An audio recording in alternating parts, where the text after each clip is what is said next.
Strawberry anim pire.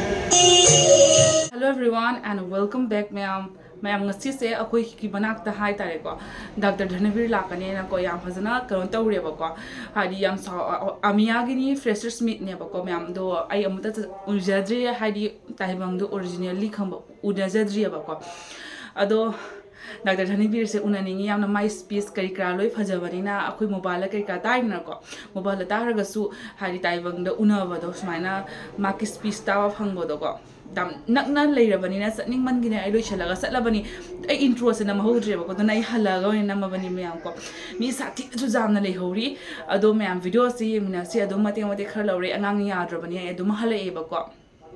aduni ado kaini habada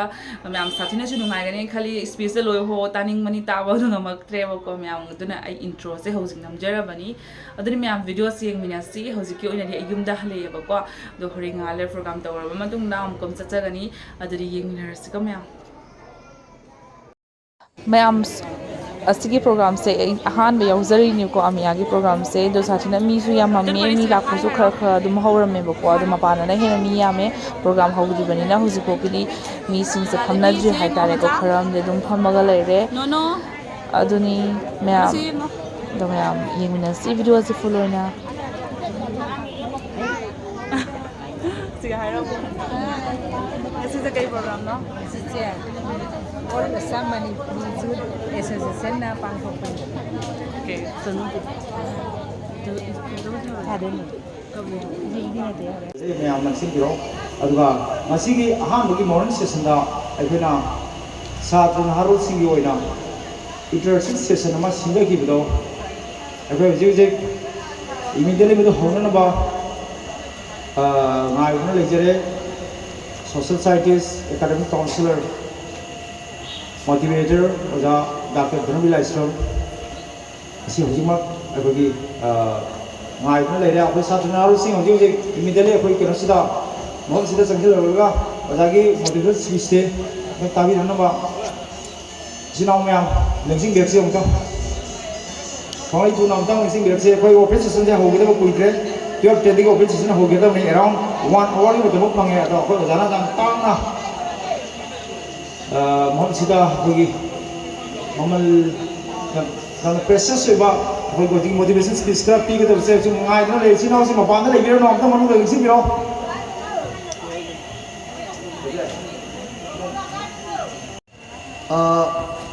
maruai da sata satre gi oina ne na se sida pung ki matam loje doise lanai among lobudu ya bane du da matam yam chang gado matam chang mani na khara lau da tam to sine hena khare na khale na moru bi yatre ahan bada aina thamjani se aina haibam leba akoi larik tam mibra nataga tam libra adaina taga akoi larik pa ba hairabra haitibra ada akoi se larik si yamna menta na pa ba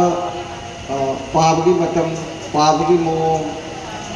kali kali to ya ba khoi madu khangna chalibra light tamine na sum pangto to su chana da bhai ta aduna ya maroi na satri singidi hena maina khana nei no se ya maroi masida simbi lambi di basinga moda batong to dai laksa do su ai moda su laru kai ma'am नजर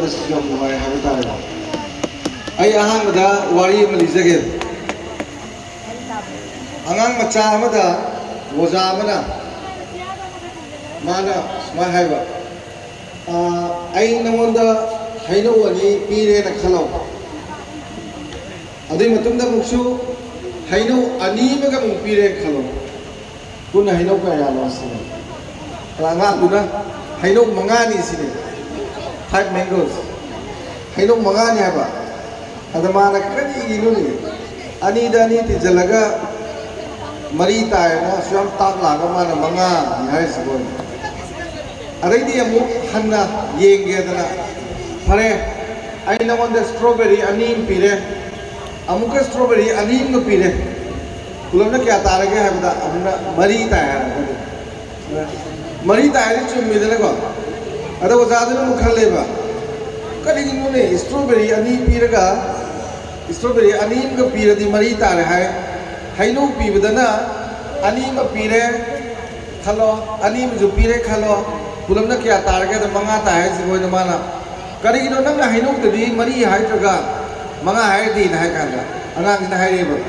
sa sabi sa khay lo de ada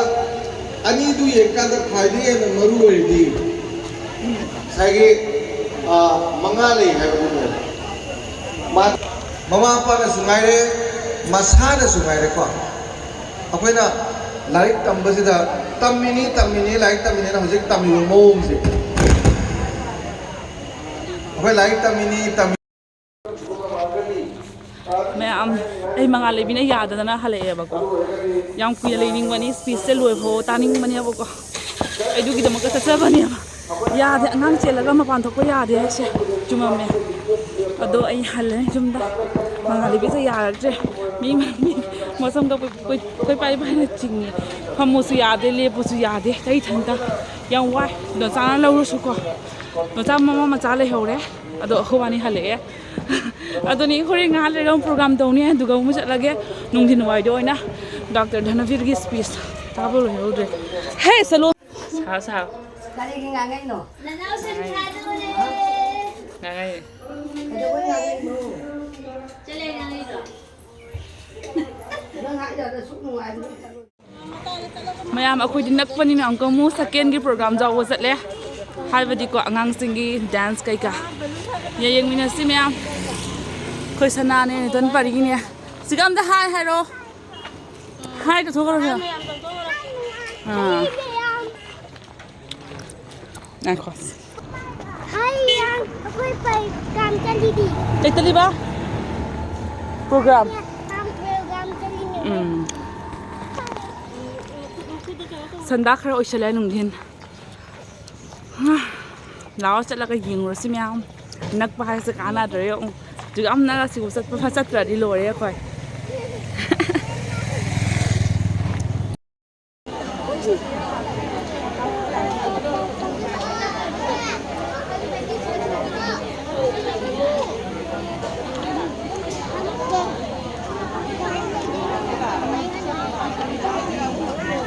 mayam akhu yore huzik ko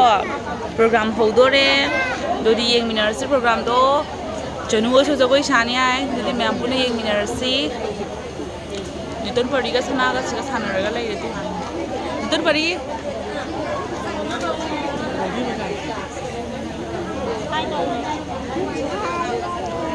Tuna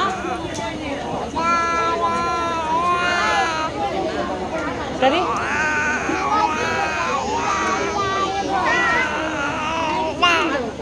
La la la la la.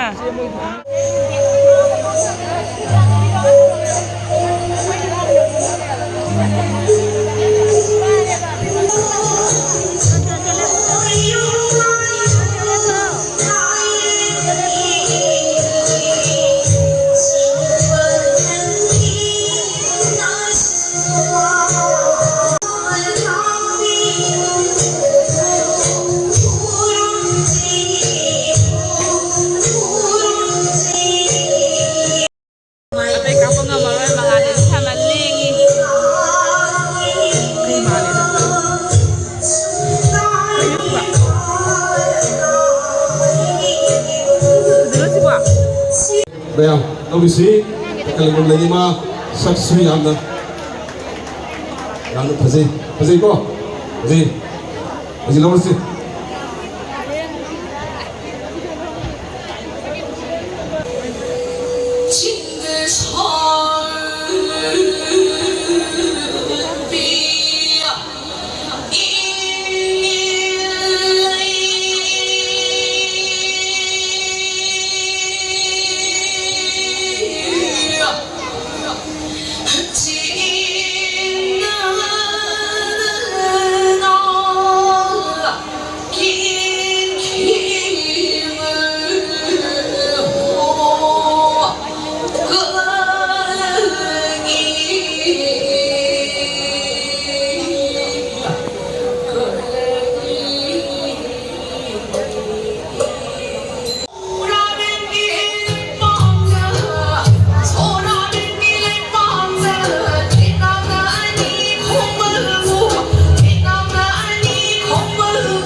mayam samaina ko inao mayam na jagoi saba se ko loina ma video se loning ya ko loning aga su ko mayam ai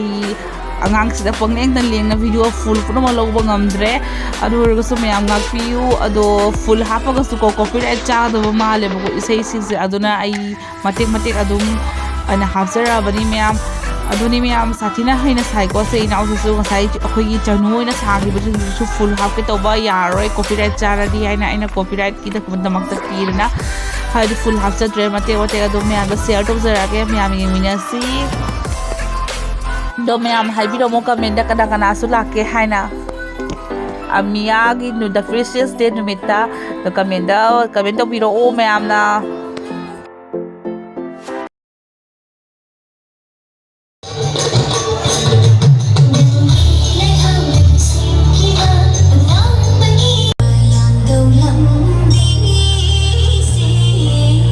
Pura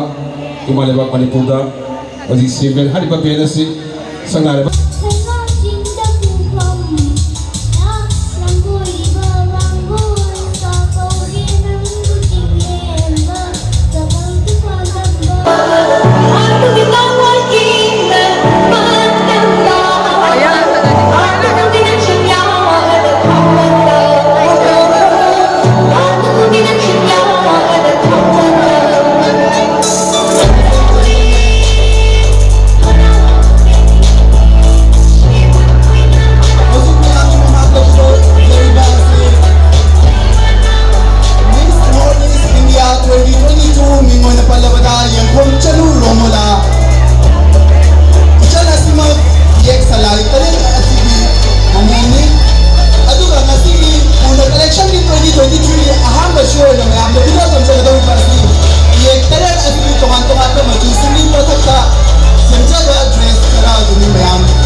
Yai saxophone hari bani maya ho name lang nami ga ko yai saxophone adu ba mathang naw le na le ko ko sina nasigi isoi na magi thorba sida thawai happy ta ba haw मैम युम हले video से मतंग सिंजरगे अंगांग यावबनिना याम कुइने यंगनिंगबनी अदो यंगबा ngamdre aduni video se matang se सिंजरगे ngasigi oinadi मैम ना खतंग थोइसु अइने याम वाना नमजरगा वीडियो ला नुगायबा तारगदी like share and subscribe to chanbiramo subscribe amam to chanbiramo like amam do comment macha amam thada biramo bye bye everyone and thank you for watching.